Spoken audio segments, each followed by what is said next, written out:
I-30 male, caught my wife, 29 female of 7 years, messaging her ex-boyfriend things that no husband wants to read. She begged me not to leave her, and I haven't. But I can't stop asking, what if they were never caught? It's killing me inside. Please help. When my wife and I made the choice to leave Mormonism some years ago, we began to have challenges. We were both extremely devout. In spite of the fact that we had remained together, our marriage was in peril since my beliefs and perceptions on some issues had begun to shift radically, eventually altering me entirely and utterly. Because I began to have reservations about my plans to marry and have children at such a young age, I grew angered and resentful of my parents' actions. During this time period, I am completely open and honest about my shortcomings as a father and spouse.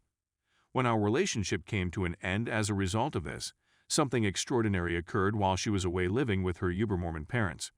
She looked into what I had discovered and discovered that Mormonism was a hoax, as well as what I had discovered. She ultimately returned home, but the situation did not much improve. Despite the fact that I was still a long way away, I had become more interested with the presentation of religion and God in general.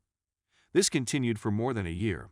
We had a significant disagreement in November of 2013, and I ended up spending the rest of the month on the sofa as a consequence of the incident. My insomnia kept me up all night, so I borrowed her iPad for the night. She and her ex-boyfriend were having a series of Facebook talks, which I discovered, despite the fact that she has always had nothing but great things to say about him. Her parents would not have approved of him since he was not a member of the Mormon faith. That was the only reason they didn't get married right away when they first started dating. The two of them had been corresponding on and off for about 8 months, but nothing significant had transpired during that period. While their most recent email was a little shorter in length, the substance of it was a little more meaningful.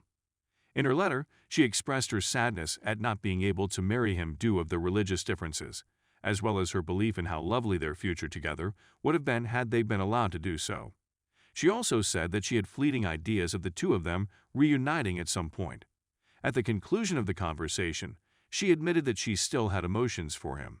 He reacted by indicating that he agreed with her points of view.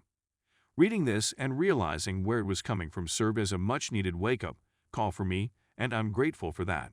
Suddenly, the realization dawned on me that I was removing myself from what was maybe the most essential thing in the world. As soon as I questioned her about it, she got really furious, but after a lengthy conversation and many tears, we were able to get through the night without more incident. The next month was without a doubt one of the most pleasant we'd ever experienced. Everything looked to have significantly improved, from our life to the way we interacted with one another. In addition, I urged that she please refrain from communicating with her ex-boyfriend, which she seemed to agree.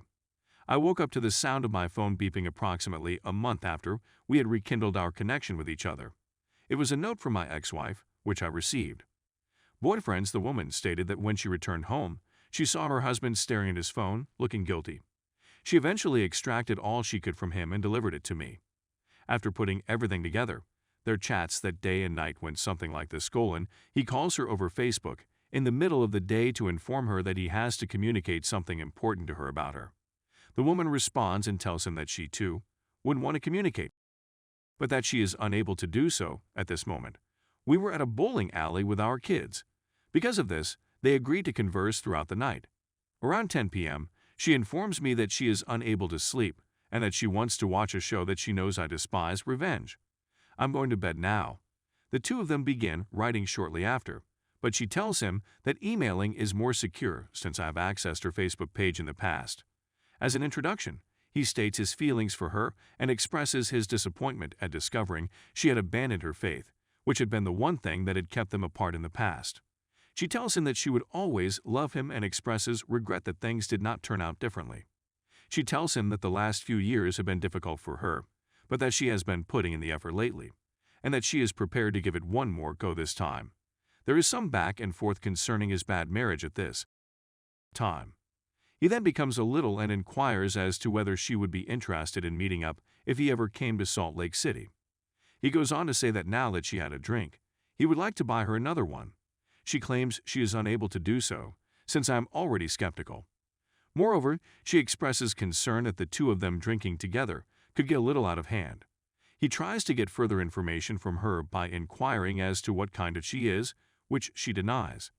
She finds him hilarious, and as she is buzzing in reaction, she reveals how idiotic she seems to be. He admits that he may have made a mistake and inquires as to whether he is being excessively flirtatious or making her feel uncomfortable by discussing adult problems with her. It is her argument that he is not being too flirtatious and that she does not feel uncomfortable discussing mature topics with him at this time.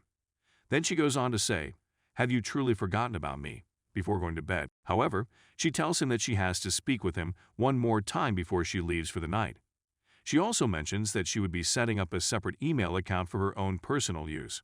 After she instructs him to delete their communications from his phone, the man questions what they are up to. She says that she doesn't know and that he would have to keep an eye on things. She recognizes that she is aware of the fact that she misses him and expresses her regret for having done so.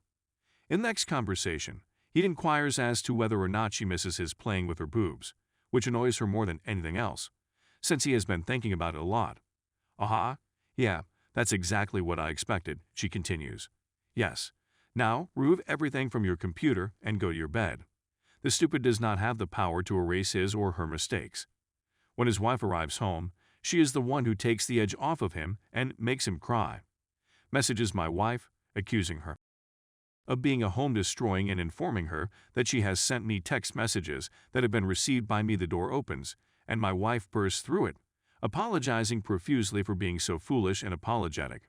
When I hear her, I'm in the midst of reading all I've written. She can't seem to keep the tears from flowing freely.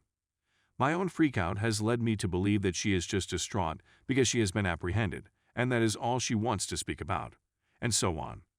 I notify her that we are divorcing her and make every attempt to leave the home as quickly as possible. Despite my best efforts, she clings to my arm and will not let go of my hand without a struggle. It was clear to her that she was entirely absorbed in the talk and had no intention of completing it. One of the reasons she did what she did was because I had kept love from her for all of those years, which was one of the reasons she brought it up. Another reason she did what she did was because I had withdrawn affection from her. In her response, she conveyed her happiness at hearing his comments, as well as her wish for them to continue. In this conversation, the subject of how things have gone so well for her over the previous month, and how I have provided her with all she needs, comes up. Her excitement is tempered with apprehension about the long-term viability of the relationship. I notify her that I am seeking a divorce once again, and she eventually agrees to allow me to leave the country. At this moment, she's in complete and utter tears. I'm heading to my friend's house for the evening. She contacted me many times during the night, and I did not react to any of her messages or calls. With the overpowering sensation that I did not want to divorce my spouse, I returned the following morning. We spoke for a few minutes more, and I expressed my regret to her.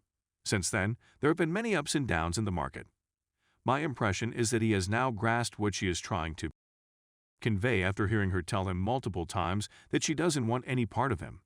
But I can't seem to get rid of the "what if" sensation I'm feeling. What do you believe it would have taken for it to happen? What exactly does she have to offer in terms of offensive and defensive capabilities? Suppose they hadn't been captured in the first place.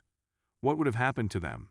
My thoughts on these topics, as well as the way they make me feel when I consider them, are driving me nuts. I suppose what I really want is a fresh set of eyes. Thank you very much for all of your assistance.